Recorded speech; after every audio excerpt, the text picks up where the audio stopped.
Pusa na to.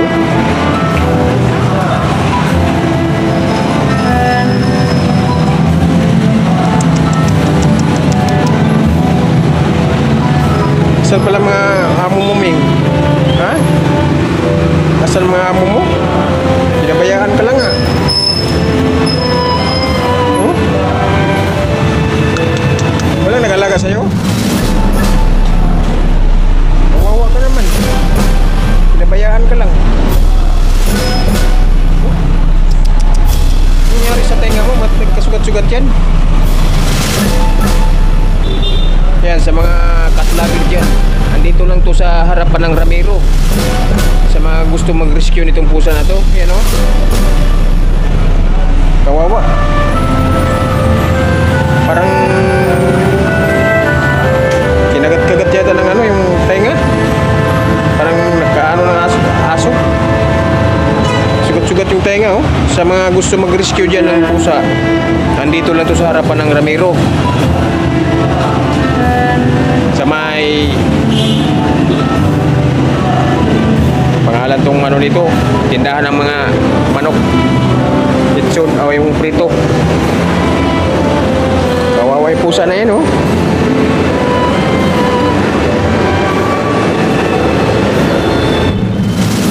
Walang nag-alaga. Ming,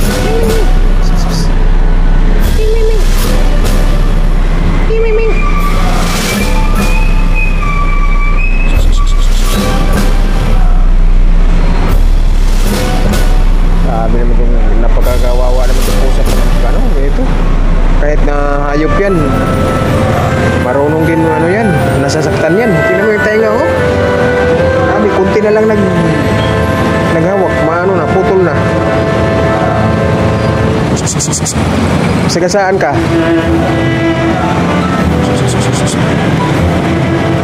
Ano nangyari sa tenga mo? Ba't malapit na maputol?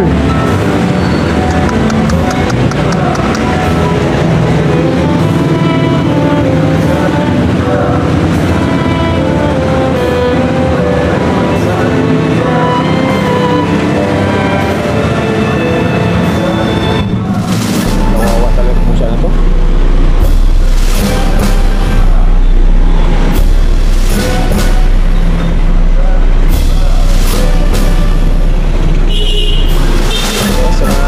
Cat lover dyan, napuntahan nyo to dito sa harapan ng Ramiro sa may Tagbilaran City, Bohol. Dito lang to. Sa mga cat lover dyan ang nasa Bohol, i-rescue nyo to.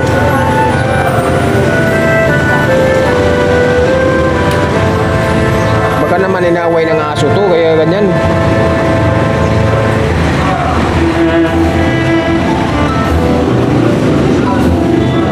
Kawawa talaga siya.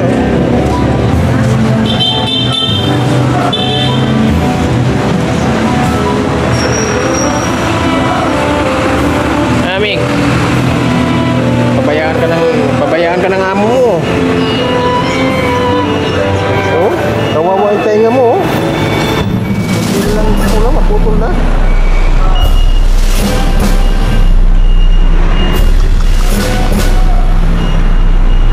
Ano nangyari sa tenga mo? Baka ang daming langaw eh.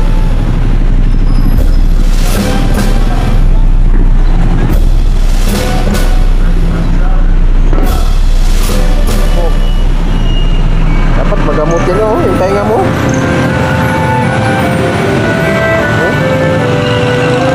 Nilangaw na yung ulo mo o tenga mo.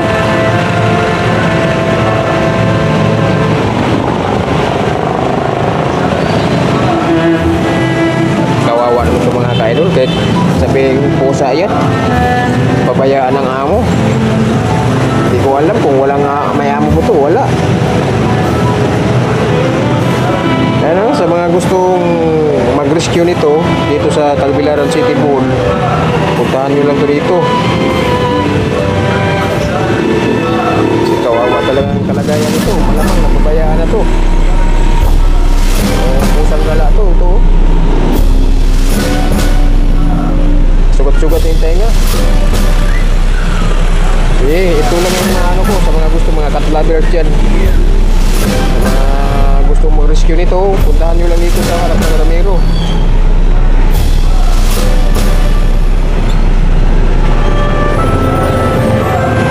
Kawawa talaga kalagayan ito.